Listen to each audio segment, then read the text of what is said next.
자, 오늘 본문은 어떤 율법사가 예수님을 시험하기 위해 질문을 던지죠. 율법 중에 어느 계명이 가장 큽니까? 율법 중에 어느 계명이 가장 큰 계명입니까? 주님이 그 질문에 답을 하신 거죠. 오늘 37절부터 40절까지 예수께서 이르시되 내 마음을 다하고 목숨을 다하고 뜻을 다하여 주 너의 하나님을 사랑하라 하셨으니 이것이 크고 첫째 되는 계명이요 둘째도 그와 같으니 내 이웃을 내 자신과 같이 사랑하라 하셨으니 이 두 계명이 온 율법과 선지자의 강령이니라. 예수님이 구약의 신명기 6장 5절과 레위기 19장 18절의 말씀을 인용하셨습니다. 율법사들이 율법을 굉장히 복잡하게 만들어 놓았어요. 그들끼리도 이 율법을 가지고 논란을 하고 있을 때 우리 주님은 이들의 질문에 대해서 명쾌하게 시험하시기 위해서 질문을 하셨지만 예수님은 잘 정리된 그 율법을 명료하게 설명을 하셨습니다. 가장 크고 첫째 되는 계명은 하나님을 사랑하는 것이다. 그리고 그 다음에 이웃을 사랑하는 것이다. 이 두 계명이 성경 전체가 가르치는 핵심적 강령이다. 이 두 계명이 온 율법과 선지자의 강령이다. 이 말은 성경 전체를 말하는 것. 성경 전체가 얘기하려고 하는 것이 많은 얘기들이 있지만 딱 하나로 얘기한다면 바로 오늘 이 말씀이다. 하나님을 사랑하는 것이고 내 이웃을 내 몸과 같이 사랑하라는 것이다. 자, 여러분, 여기서 예수님은 우선순위를 얘기하고 있습니다. 하나님을 먼저 사랑하라. 하나님을 먼저 사랑하라. 이 순서가 매우 중요하죠. 하나님을 먼저 사랑하라. 그런데 자세히 보면 하나님과 이웃 사랑이 따로 떨어져 있는 두 계명이 아닙니다. 사실은 별개 두 개의 독립된 개념이기보다는 하나로 볼 수가 있어요. 그게 뭐냐면 하나님을 사랑하는 것. 그것을 강조하는 것입니다. 하나님을 사랑하면 자연스럽게 이웃도 사랑할 수 있다는 것입니다. 하나님의 사랑을 놓쳐버리면 이웃 사랑도 온전해질 수 없고 할 수도 없는 것입니다. 그래서 어떤 면에서 오늘 이 본문에서 가르치고자 하시는 핵심적 메시지는 하나님을 사랑하는 거예요. 하나님과의 관계에서 문제가 생기면 인간관계에 문제가 생기게 되어 있습니다. 관계를 열어가는 핵심은 하나님과의 바른 관계에 있기 때문에 여기에 프라이어리티, 우선순위를 두라는 것입니다. 자, 오늘 우리가 모든 이 10계명을 그동안 30주에 걸쳐 살펴보았습니다만은 1계명부터 4계명까지가 하나님에 대해서, 그리고 5계명부터 10계명까지가 이웃에 관해서. 여기서 우리가 놓치지 말아야 돼요. 순서를 막 뒤죽박죽 섞여 놓아서 되는 게 아니고 아주 질서정연하게 아주 우선순위를 두고 하나님 말씀하신 겁니다. 앞부분에 이 부분을 놓치지 말라. 크고 첫째 되는 계명이 뭐냐? 하나님을 사랑하는 것이다. 자, 하나님은 우리와의 관계에서 첫째 자리에 놓여 있기를 원하시는 겁니다. 사랑은 언제나 첫째를 원하죠. 그래서 우리는 하나님은 질투하시는 하나님이시다. 우리 2계명에서도 살펴본 바 있습니다만 하나님은 질투하시는 하나님이시다. 왜 이 질투를 얘기하죠? 사랑을 이야기하기 때문에. 하나님은 우리를 사랑하시는 관계로 우리를 불러주셨기 때문에 이 질투를 말씀하는 거죠.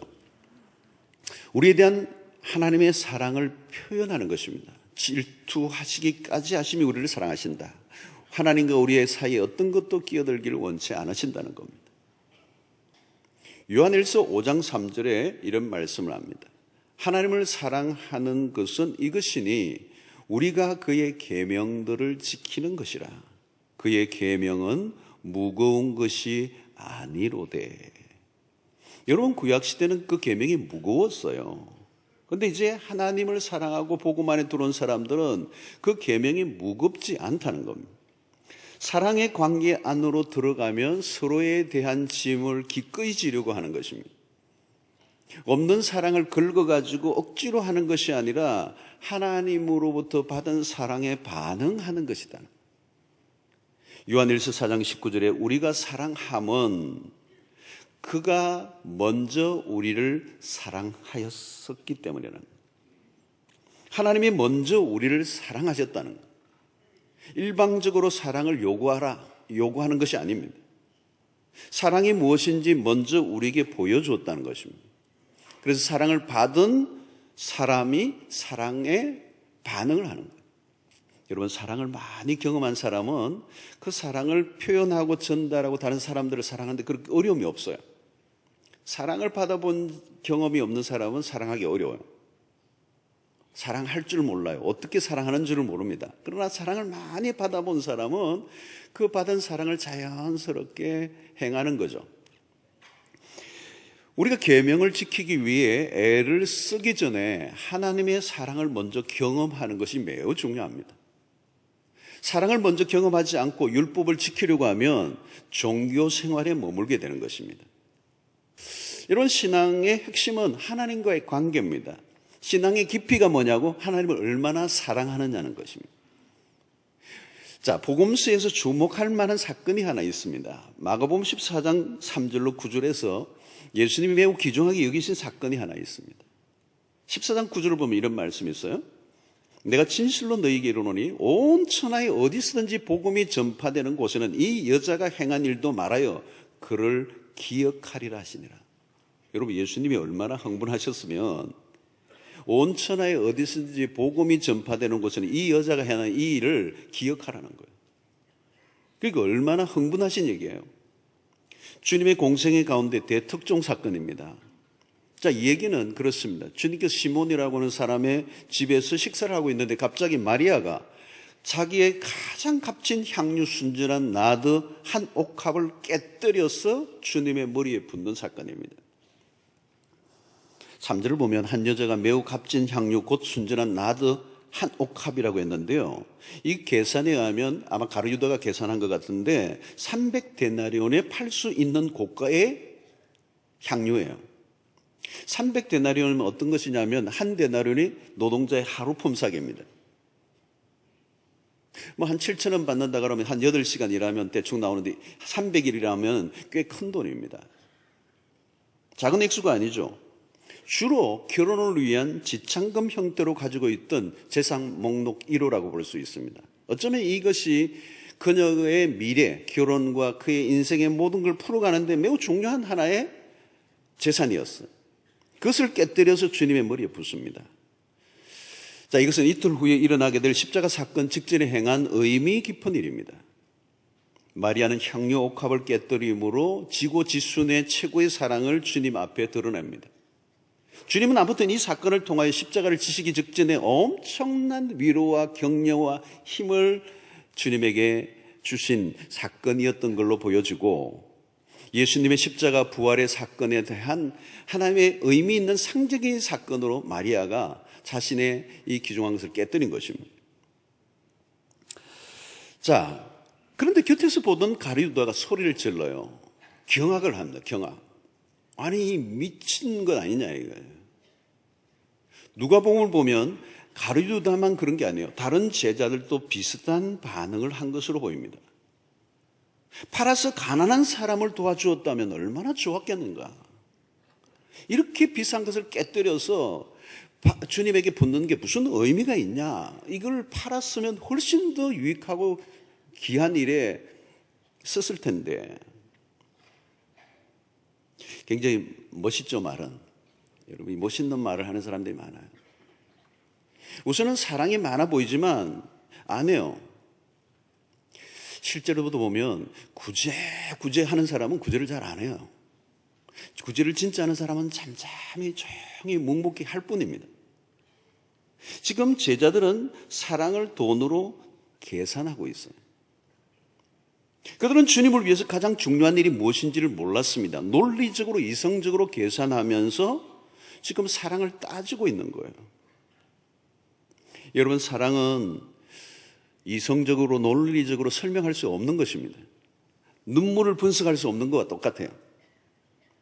이 사건에서 결국은 이 행위를 분석하고 평가하고 있는 이들은 주님과 거리가 먼 사람들이었습니다. 이 사건 이후로 보면 가룟 유다는 점점 주님으로부터 멀어지고 마침내 예수님을 배반하는 길로 갑니다. 제자들은 특별히 가룟 유다는 주님을 사랑한 사람이 아니었어요. 여러분, 제3자의 입장에서 보면 이 행위가 미친 짓으로 보였습니다. 이 사건 이후에 베드로는 주님과 전혀 상관없는 사람이 되고 말아요. 가룟 유다는 주님의 곁에서 주님과 관련된 일로 관계를 맺었지만 사랑의 관계를 맺지 못했습니다. 조직을 통하여 만나고 활동에는 참여했지만 주님과 전혀 관계를 맺지 못하며 어느 날 주님으로부터 떠난 사람들이라는 거예요. 그러나 여러분, 마리아는 아무것도 따지지 않습니다. 옥합이 얼마나 비싼 것인지 계산하지 않습니다. 이것을 통하여 자신의 인생에 어떻게 미래가 어렵게 펼쳐질지도 생각하지 않아요. 그녀는 오직 한 가지밖에 없습니다. 주님을 진정으로 사랑한 것입니다. 신앙한다는 것은 사랑한다는 거예요. 누구와? 하나님과. 여러분, 하나님과 우리의 관계 속에서 교리적으로 만나거나 지식적으로 만나고 이성적으로 만나면요, 그 신앙은 아직도 갈 길이 멀어요. 하나님과의 관계에서 사랑의 감정이 생겨야 돼요. 여러분, 예배도 마찬가지입니다. 우리는 하나의 의식으로만 참여하고 그 식순에 따라서 참여해버리면 기념식 하는 거하고 별반 차이가 없어요. 의무적 수행으로 내 스스로의 만족으로 끝나버리는 그 규를 완수한 것으로 마치고 돌아가 버리면 신앙생활 별로 재미없어요, 사실은. 의무적 규정을 수행하는 것은 재미가 없는 거죠. 하나님과 우리의 관계에서 매우 중요한 것은 사랑의 감정이 생겼느냐는 거예요. 아까도 얘기했잖아요. 사랑은 설명할 수 없는 그 무엇, 빠져들어가게 하는 것이고, 그게는 계산이 안 되는, 제3자의 입장에서 보면 마치 미친 것 같이 보이는, 사랑에 빠지면 어떻게 미친 것하고 비슷해요. 그건 계산이 없는 거죠. 그 사랑하는 순간부터 의무감에서 해방이 되어버려요.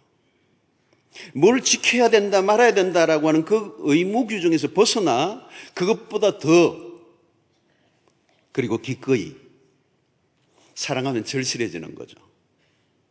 여러분, 한번 가만히 생각해보세요. 하나님과 나와의 관계 속에서 그 사랑의 감정이라는 게 일어났느냐는 거죠. 그게 신앙이거든요. 뭘 하느냐가 중요한 게 아니라 그분을 사랑하느냐, 이게 중요하다는 거예요.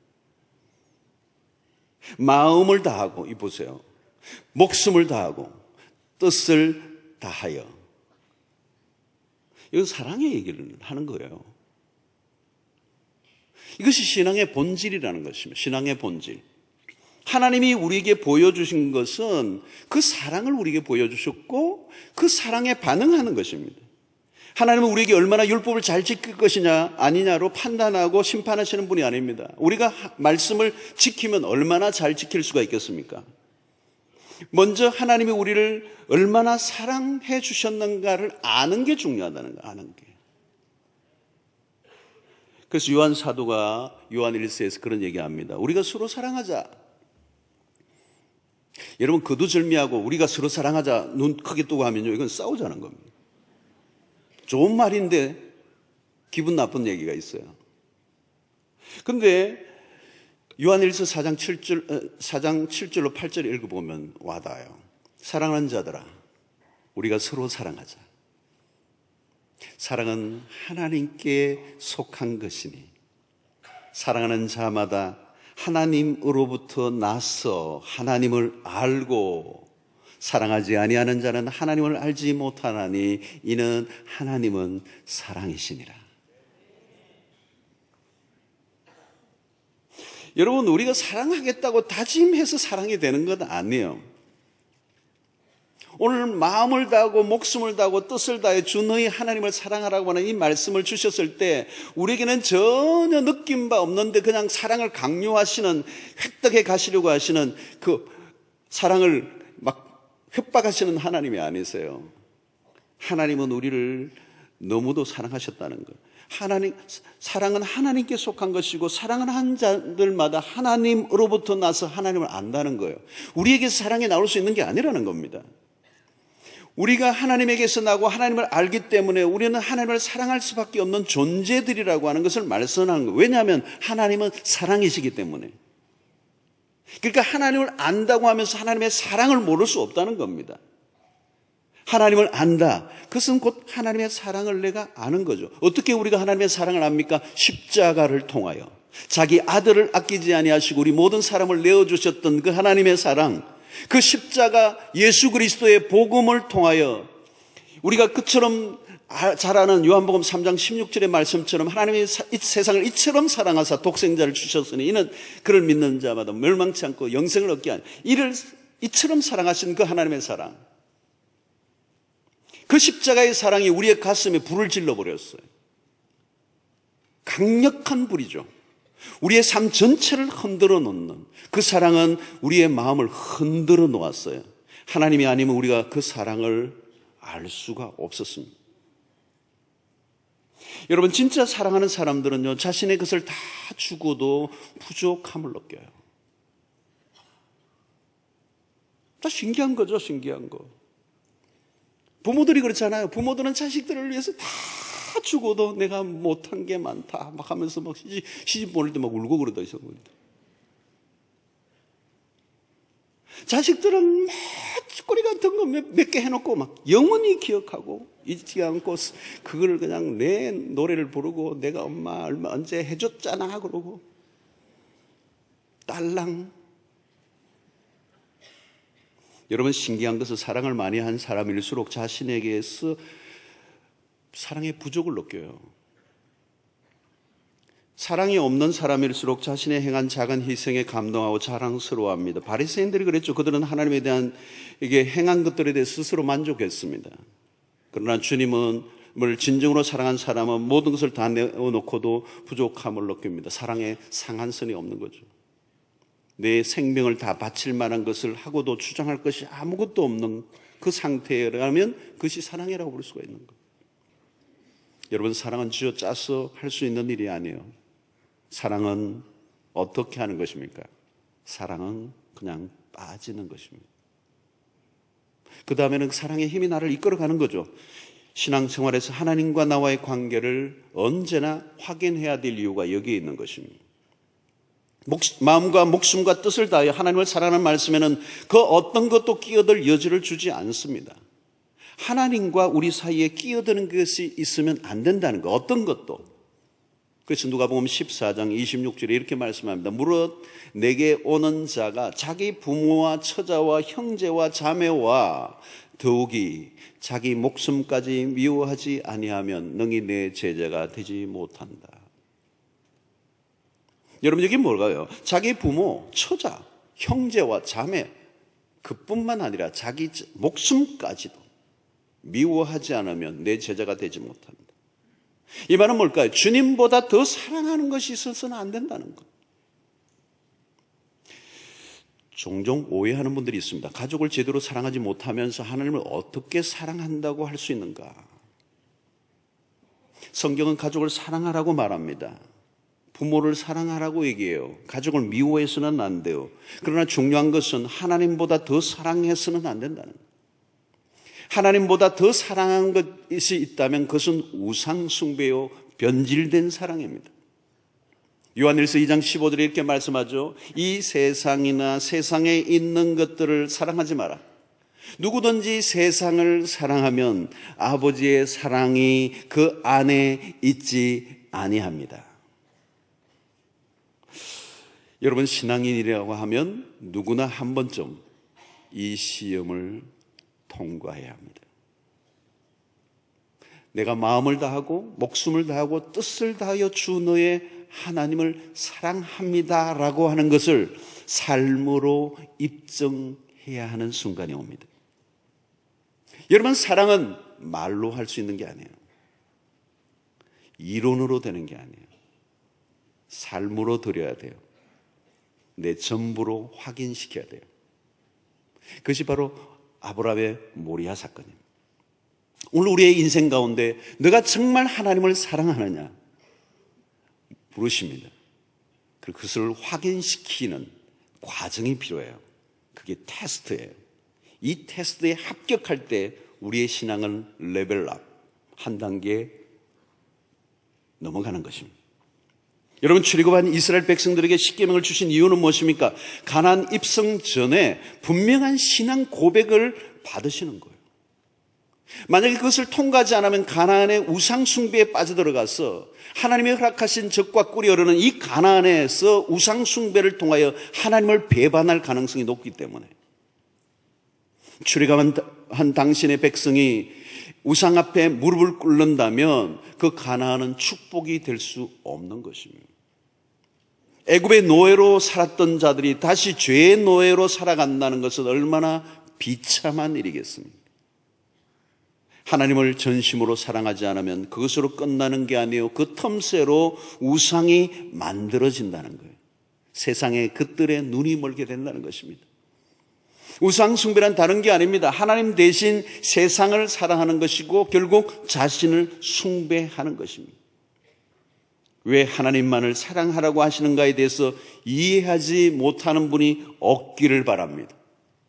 하나님 그분만을 사랑하는 것이 결국 우리에게 가장 큰 축복이 되기 때문에 나 외에 다른 신을 두지 말라. 너를 위하여 우상을 만들지 마라. 내 이름을 망령되이 일컬지 말라. 안식일을 기억하여 거룩하게 지키라. 이 모든 계명의 핵심은 무엇입니까? 하나님에게서 다른 것으로 눈을 돌리지 말라는 거예요. 왜 하나님만을 사랑하고 하나님 외에 다른 것에 눈을 돌리지 말라는 것입니까? 하나님 그분으로 충분하기 때문에.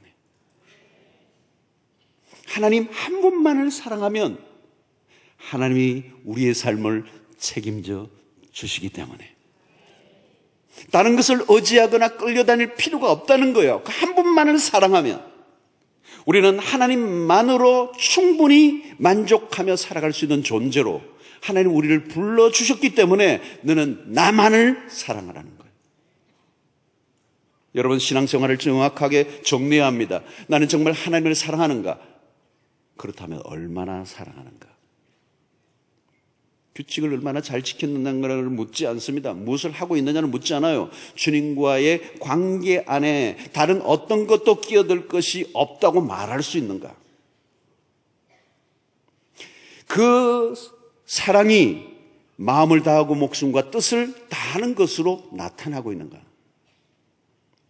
아직도 그 사랑으로 만족하지 못하고 다른 것에 기웃거리고 있지는 않는가를 질문해 보아야 되는 거예요. 성도 여러분, 하나님을 전심으로 사랑할 수 있게 되기를 축원합니다.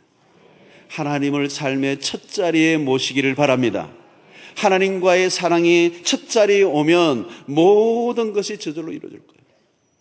그 하나님의 사랑과의 관계 안에서 그분이 내 인생을 다 책임지시고 이끌어 가실 것입니다. 여러분, 하나님과 세상 사이에 오락가락하지 않게 되기를 바랍니다. 여러분, 돈이 없어 힘들다고 하나님에게 때를 쓰기 전에 내가 하나님을 얼마나 사랑하고 있는가를 물으십시오. 뭘 달라고 하기 전에 이미 베풀어 주신 하나님의 사랑이 얼마나 큰가를 아는 은혜가 있게 되기를 축원합니다. 그 사랑을 알고 그 사랑에 반응하는 것보다 더 귀중한 것은 없는 것입니다. 우리가 하나님만을 온전히 사랑한다면 하나님 우리를 그 사랑 안에서 자유하게 하실 것입니다. 너는 마음을 다하고 목숨을 다하고 뜻을 다하여 주 너의 하나님을 사랑하라. 이것이 크고 첫째 되는 계명이다. 다 잊으세요. 그 하나님만을 사랑하는 이 경험이 여러분들에게 있게 되기를 축원합니다.